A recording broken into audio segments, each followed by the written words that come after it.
Hi everyone, Sarah Burt here from EarthWise.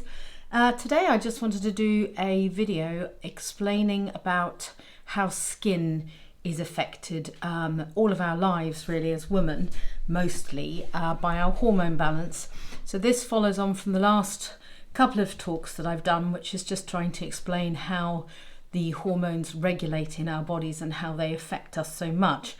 But I thought that seeing as skin was such an area that gets affected actually throughout our lives with hormones, it might be quite a nice idea to talk a little bit about that and relate why certain skin conditions would be happening to hormone levels, but other things as well that can affect it.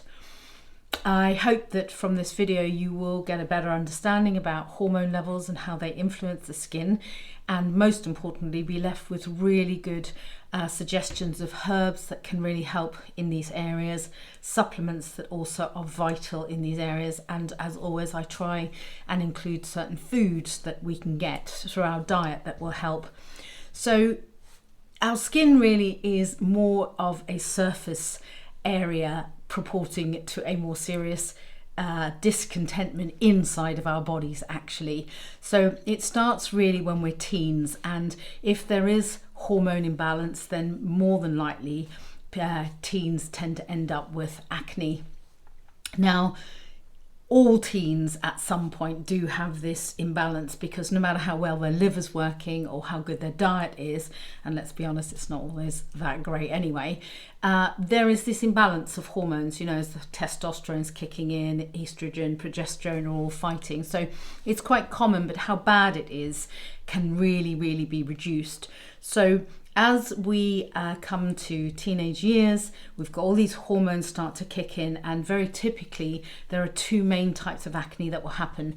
There's one, the normal cyclical acne, and that usually brings about spots on the chin jaw area, and this is because progesterone is meant to be higher than it is, and typically a lot of us as teens have higher estrogen, because there's a lot of it in chicken breast, in packaging that's plastic, and therefore we throw out the balance between estrogen and progesterone. And when progesterone's low, we will get these spots. There is also something called cystic acne, which is really, really nasty, and that is where there are big, deep, sort of boil-like inflamed pustules under the skin, and that's really unpleasant. But in both cases, what can really, really help is the herb Vitex agonist Chaste, because what it does is it signals to the pituitary gland to start to produce some more progesterone, and hopefully helps to sort of flush out that, the excess of estrogen is flushed out by other means, but the balance can be maintained more by using the herb Chaste tree. The supplements that are also very, very handy for skin, for teenage skin, is vitamin A in the form of Beta-Carotene and Zinc. And inflammation with, as far as cystic acne is quite a high level of androgens in the system. So that can very often be improved by healthy liver clearance, getting the excess of androgens which are recirculating out of the body. A clean diet is really important, and it does need inside out help. Rosacea is very often mistakenly taken for a type of acne, but it's not actually. Rosacea is more commonly associated with stress, high cortisol levels, poor liver function, and also gut dysbiosis, where histamine levels are way too high. So those have to be addressed by very often cleaning out the body, giving a lot of liver and gut support. So the most important things are, one, to balance the hormones, and this can be done with, like I said, the herb Chaste tree, supporting liver clearance, which by using herbs such as burdock and dandelion are wonderful for just helping that liver gently ease, and they're perfectly safe herbs for everybody to take, no matter how young you are. And then for reducing inflammation, one of the best things is to be taking essential fatty acids, so the omega-3, 6 and 9s. And actually one of the best supplements I've found is sea buckthorn. It's a really good way of balancing our essential fatty acids in our body, and young people can take that too. We need obviously to heal the gut, so that's when our probiotics really come into play, and L-glutamine if there's any leaky gut for the kids, you know, and that often can be shown by intolerances or sensitivities is a better word to certain foods, and hay fever and stuff like that. That can often be because there is leaky gut syndrome. So L-glutamine is a really, really good supplement to help with that. And then topically for teens, they start to get very influenced by TikTok, all these sort of like hits on this cream, that cream, this cream, and they're overloading their skins. And one of the best things you can do for teenage skin actually is just to get some pure jojoba oil.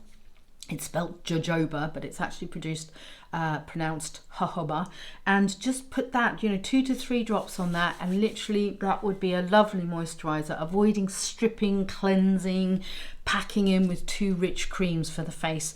That jojoba has got the same molecular structure as the sebum, and so where there's a huge overproduction of sebum for teenagers, jojoba oil just calms that down. Calendula and chamomile are really soothing and calming herbs for the skin, so you can get calendula ointments, you can get calendula oil, you can get chamomile essential oil, and just a couple of drops of those in that jojoba mix would be really lovely. And where there is tends to be bacterial and nasty sort of skin happening, aloe vera is one of the best things that teens can put on their skin because it's highly antibacterial, and it just puts a lovely sort of almost like a film of protection around their skin. Aging skin is more to do obviously with the decrease in estrogen, and when estrogen drops, it really influences our collagen levels in our skin. And collagen is the supplement, or the collagen is a supplement which you can take, but collagen is the thing which really plumps up our skin and makes it look much younger and fuller than actually it is. And so when it starts to decrease, when estrogen is dropping, obviously the skin gets much drier, much more thinner actually as well, but also just much less plump, and there's a lack of elasticity that comes in. So cortisol as well, when we're highly stressed, this can really radically encourage the breakdown of cholesterol in our don't know what's wrong with me today, sorry, can radically break down the collagen in our skin. And actually, in fact, cortisol levels would of course increase cholesterol. That's just a point. But yeah, so the breakdown of this collagen is really what's going on, and it's really causing all of the skin problems that come where there's this sort of thinning, lack of elasticity. And what can really help with things like that is, with the stress side of things, all of those really lovely adaptogenic herbs. So we've got rhodiola, we've got ashwagandha, we've got ginsengs.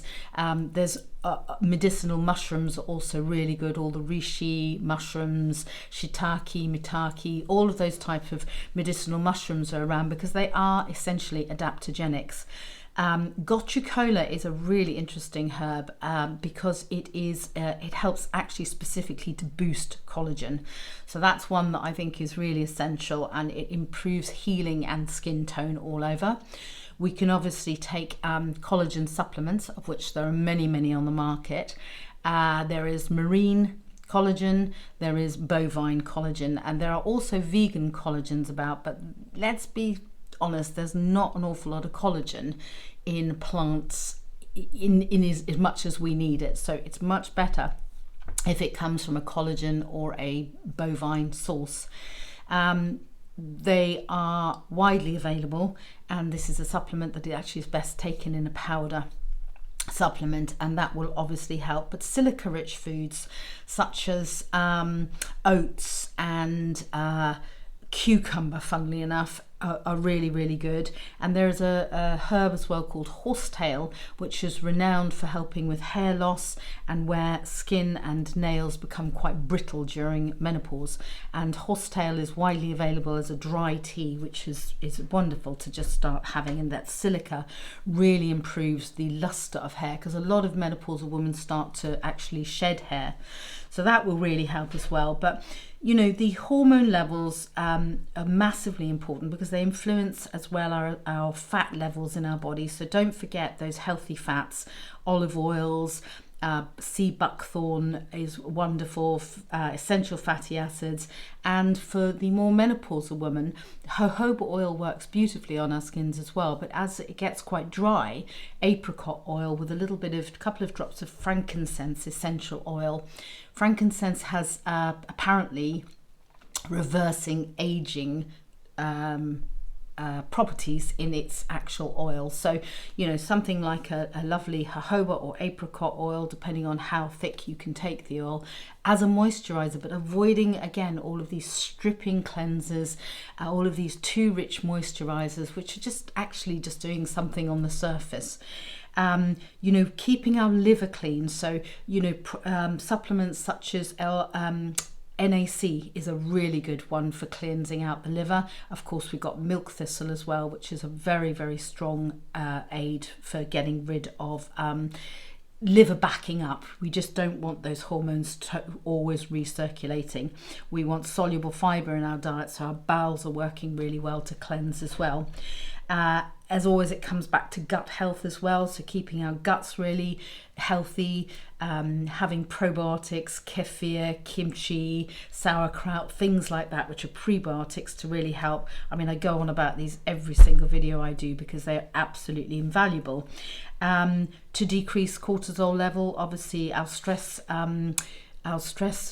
herbs, the adaptogens, but also magnesium, B complex vitamins, and B6 is particularly good for hormone balance, as is magnesium, and zinc. Zinc is a really important supplement for just keeping those hormones balanced. We've got silica rich foods. I've mentioned oats and cucumber, but nettles, which are growing wildly at the moment. A nice nettle tea, either dried nettle, that provides a lot of silica in our systems. And then we've got sardines, flaxseed, salmon, in terms of these oily fish that can really, really help with things like that. We've got zinc rich foods, which are pumpkin seeds, chickpeas, oysters, and liver lovers. Here I've got written down beetroot, broccoli, bitter greens, and lemons. So really, it's an internal process. It's balancing those hormones, giving them the best possible ingredients to become balanced, cleansing the liver, making sure the gut is functioning really well, and watching those cortisol levels. Obviously, hydration, lots of water, good quality sleep, and most importantly, putting natural stuff on your face. So that's a very quick talk for quite a big subject, but I hope that something in that's helped. Please do Please, if you like these videos, do subscribe, because it just means that I get the time then or the incentive to keep putting them out, and hope that they will be of some help to people out there. Okay, that's it for now. Until next time. Bye.